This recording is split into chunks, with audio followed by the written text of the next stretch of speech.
मी गावभेट दौरे पाठीमागच्या जवळजवळ 1 महिन्यापासून करत आहे आणि सगळ्यांना भेटून सगळ्यांशी संवाद साधण्याचा प्रयत्न केला आहे मी.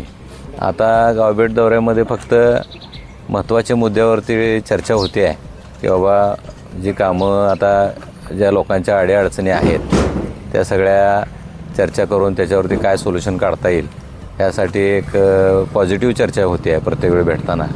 आणि लोकांचं म्हणणं असं आहे की तुम्ही आता जास्त इलेक्शनचं जास्त टेन्शन घेऊ नका, आम्ही आहे सोबत तुमच्या, अशा पद्धतीच्या प्रतिक्रिया येत आहेत. गावभेट दौरा करत असताना कशा पद्धतीने काय विकासाबद्दल काय बोललं जाते काय नागरिकांकडून? नागरिकांचा महत्त्वाचा प्रश्न रस्त्याचेच आहेत. तर अंतर्गत रस्ते जे आहेत, अंतर्गत रस्त्यांच्यासाठी आपल्याला एक प्लॅन मी बनवणार आहे खास आपल्या कुरुल जिल्हा परिषद गटासाठी. आणि त्या प्लॅननुसार सगळे रस्त्यांचं एकदाच निधी मंजूर करून आपले सोलापूर जिल्ह्याचे लाडके पालकमंत्री जयाभाऊ गोरे साहेब यांच्याकडनं तो करून आणणार आहे मी. अशी एक मी रोडमॅप बनवला आहे तो. आता विरोधकाकडून टीका झाल्यानंतर तुम्ही टीकेला प्रत्युत्तर देणार की विकासाच्या मुद्द्यावरच तुम्ही जनतेसमोर जाणार आहात? विरोधकाच्या टीकेला उत्तर ज्या त्यावेळी देऊ, परंतु विकास हाच महत्त्वाचा आहे.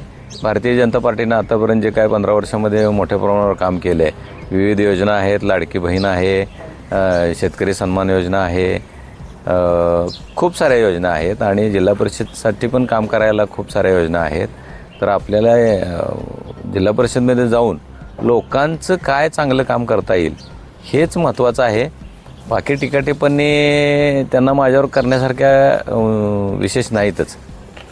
काल राष्ट्रवादीचे उमेश पाटील यांचा गावभेट दौरा झाला. जामगाव असेल, किनकिन, वटवटे, त्या ठिकाणी वटवटे ठिकाणी काही ग्रामस्थांच्या घरी गेल्यानंतर त्यांनी असं म्हटलं की ही कारखान्याची येणारे धूळ आहे, हे आहे, जर तुम्ही मला निवडून दिलं तर ही धूळ वगैरे 2 महिन्याचा बंद करेल, त्याबद्दल काय सांगाल?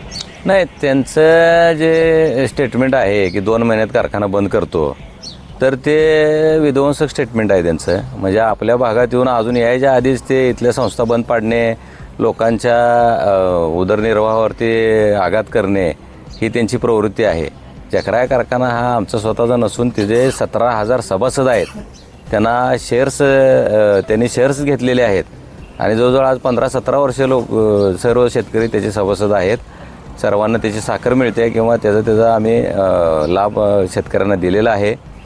तर शेतकरी चिडलेला आहे, कालच्या स्टेटमेंटवरून तर खूप चिडलेला आहे. कारण कारखाना जर बंद करायची भूमिका असेल तर ह्या माणसाला इथं निवडून देऊन मग त्यांना आपल्याला काहीच करू देणार नाही, आपले संसार चालू देणार नाही, अशी परिस्थिती आहे सध्या. दादा, गेल्या विधानसभेला आपण आमदार राजू खरे यांच्या प्रचारात होता, सर्व राजन पाटील विरोधक एकत्र होते, पण यावेळेस तुम्हाला भारतीय जनता पार्टीत का जावं लागलं?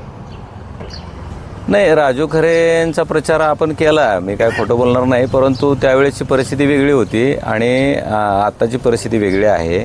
आपल्याला जर भागाचा विकास करायचा असेल तर भारतीय जनता पार्टीशिवाय पर्याय नाही. हां दादा, कुरुल जिल्हा परिषद गटामध्ये खरं तर 1-2 दिवसानंतर प्रचाराला वेग असेल, मोठी सभा पण पाहायला मिळतील. भारतीय जनता पार्टीकडून तुम्ही उभे आहात, एखाद्या मोठ्या कोण नेता येणार आहे? स्टार प्रचारक म्हणून कोण असणार आहे?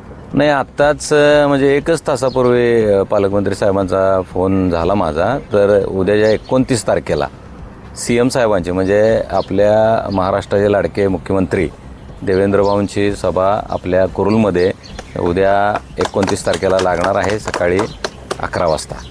वडवळ येथे आपला प्रचाराचा शुभारंभ झाला, त्यावेळेस लोटस प्रकरण सभेमध्ये ले गाजलं, ते लोटस प्रकरण नेमकं काय? नाही, त्या प्रकरणाबद्दल मला काही जास्त माहिती नाही.